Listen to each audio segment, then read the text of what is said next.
Be very careful with any sort of personal information you give out. Try not to talk about yourself, especially your emotions and problems, any more than absolutely necessary.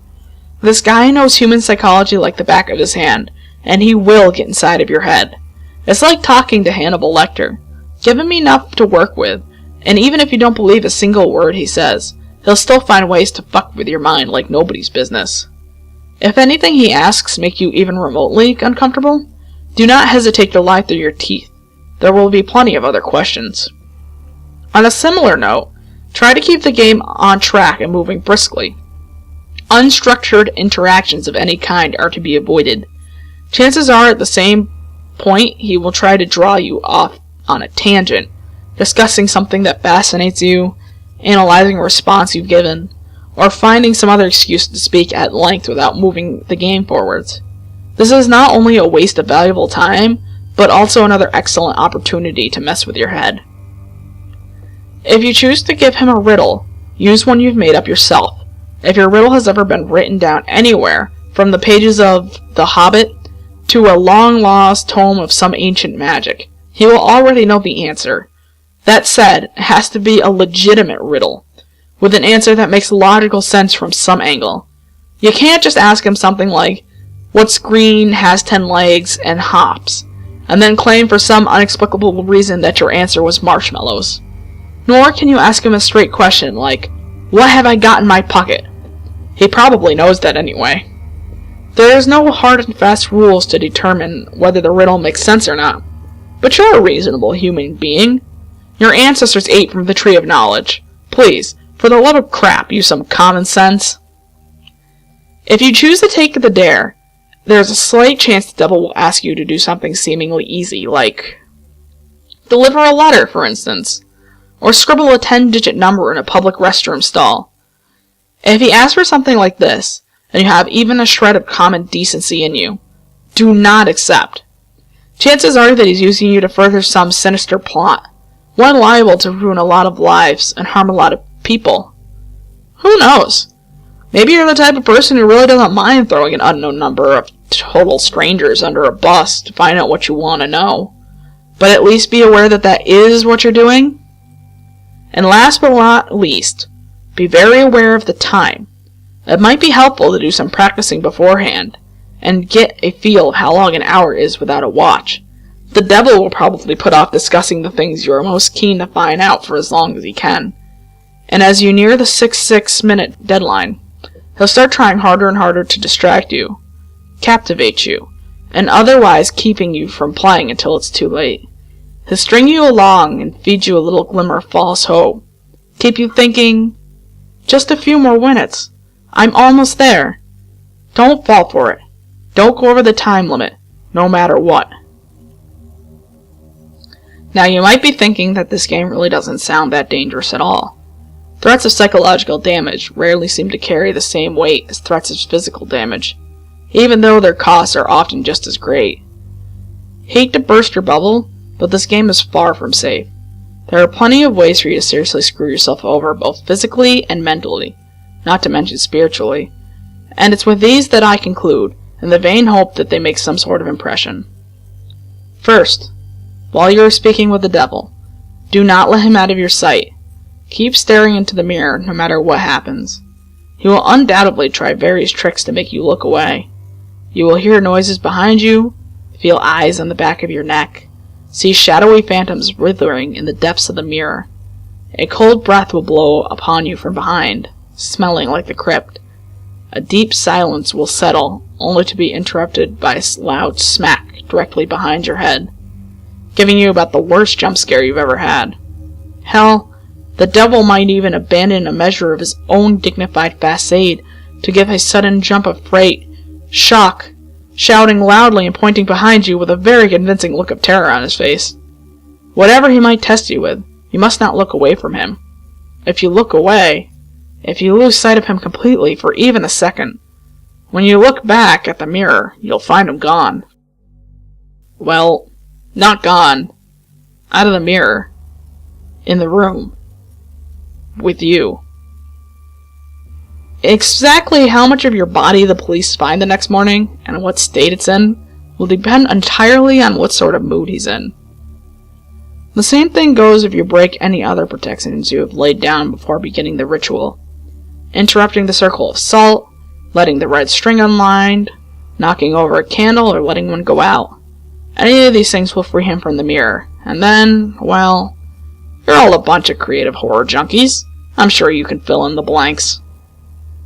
On a different topic, you might reach a point in the game, probably after a long series of maddening impossible questions, where the devil asks you a deceptively simple question.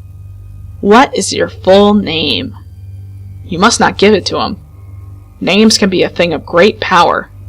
Although the devil will, of course, already know your name, telling it to him yourself is akin to inviting a vampire into your home. Your name is deeply synonymous with your own inner self. Thus, giving him your name is powerfully symbolic of giving him yourself. If you are foolish enough to make this mistake, all of your protections will be for naught. He will seize upon your unwitting offer with merciless glee, scaling away your soul and dragging it back to hell with him. At least this way the police will find a complete, identifiable body. As a matter of fact, your vacant shell will be left, totally unblemished, seemingly having dropped dead of sheer terror. Last, but certainly not least, there's the matter of what happens if you go over the time limit. This is arguably the worst thing you can do. You won't think so at first. The devil will give you no indication that you have in fact exceeded the time limit. You will conclude the ritual as if nothing has gone wrong. Perhaps the devil's image in the mirror trembles and gives way. You'll see a particularly nasty, triumphant smirk flash across his face, but this will be easily diminished by your imagination. You will turn the lights back on, gather your belongings, and go to leave the room. But when you open the door, you will see nothing.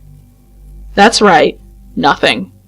Just a flat, white void extending indefinitely in all directions. Only the rooms which reflect the mirror will now exist. Incidentally, if you turn back around to face the mirror again, you may catch a last glimpse of your own reflection. Perhaps it will turn and favor you with a smirk and a cheeky wave before sweeping out the door into the perfectly normal church hallway outside. As you may have already figured out, you yourself are no longer in your church. Your soul is now trapped inside the mirror. The devil has taken the liberty of possessing your body, now that you're no longer using it. Pounding on the glass and screaming all you like won't get you any help, and an exorcist can't help you either. But don't worry, it's not like you're in hell, right? At least, not necessarily.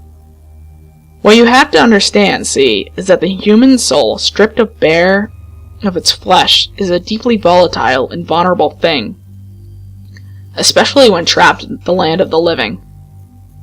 You are now an entity of purely mental properties, and as such, the barriers between what is real and what is imaginary have been completely dissolved. As you fill that reflected room with your anger, your sorrow, and your fear of being trapped, these emotions will begin to come together, giving form by your mind. If you are not particularly imaginative, these creatures might not be too terrible, and they might not be able to inflict too much horror and pain. With time, you might be able to teach yourself to get rid of them. If, however, yours is a mind haunted by monsters, a mind that is vibrantly creative and imaginative, and more than usually twisted, well, there's no telling what horrors might come crawling their way out of the maelstrom, tasting sweet relief from the confines of your subconscious, hungering for your terror and suffering. They will refuse to be banished, dragging you kicking and screaming into an endless, positive feedback loop of pain and fear. Needless to say, if you're a regular patron of websites like this one, you're probably pretty well fucked. There's only one way to find release from the minor and the world that you created. There is only one way to find release from the mirror and the world that you created therein. They say that if you call the devil to yourself once more, and ask for your freedom in the mirror, he'll be willing to take you out. For the usual fee, of course. Who knows? Maybe if your imagination is twisted and powerful enough to create a personal hell that leaves you begging for the real thing, those talents might be put to good use, There are over 7 billion people in this world, after all. Even the devil himself can't be messing with all their minds at once. Talented help is always appreciated. Of course, the thing about you being trapped in the mirror is that the devil now gets to do whatever he wants with your body until sunrise. At around that time, your body will mercifully drop dead from the strain of possession. Autopsy will probably identify the cause as some coronary event. Don't get too relieved, though. He's perfectly capable of stirring up plenty of trouble in those few hours. For instance, he might decide to do something big and dramatic, like purchase a large meat cleaver and go on a murder spree, starting with the names in your address book and working his way out to complete strangers if he has the time. Or perhaps he'll focus on only one person, someone who trusts you completely, using your persona to get him or her alone and vulnerable. And then, well, no reason to describe it here. Once again, I'm sure you can think of a few things. Starting to see why I called it the worst outcome yet? Of course, there's also a chance he won't lay a finger on any of your loved ones, instead deciding to do something a little more subtle, more insidious, like drop off a few nondescript, unmarked packages on certain doorsteps in the dangerous part of town, or locate a particularly dusty, aged, yellowed text in the storeroom of your local library and intentionally misfile it in the young adults literature section, or whisper 7 very choice words into the ear of a distracted-looking young redhead waiting for the 3 a.m. subway. Or maybe he'll decide that, in this age of wanting superstition, not enough people are getting interest in his games, and the knowledge of them is dangerous to being lost. Maybe he'll decide he needs to get the word out a bit more, do a bit of networking, attract some new suckers. Challengers. Maybe he'll take a quick pick at your browser history, see what impressionable and curious minds are hanging around these days. Maybe he'll even write a quick tutorial in modern text and place it on some obscure part of the internet. See how many bites he gets. Yeah, maybe I shouldn't have gone that far. But if you've made it this far without shying, a little twist at the end isn't going to put you off, is it, dear reader? I'm sure there are plenty of young adventurers among you with burning questions you'd like answered. And you're all a smart bunch. You know the pitfalls. You know the conventions. You live and breathe this sort of thing, do you not? There's no way you'd fall into any of the obvious traps, right? You're not some Dick and Jane off the street, after all. You'd be bringing a whole new level of competition. You would... Oh. Excuse me just a moment. I think I hear someone calling for me. What? You want out that badly already? Must be one hell of an imagination you got, kid. Perfect.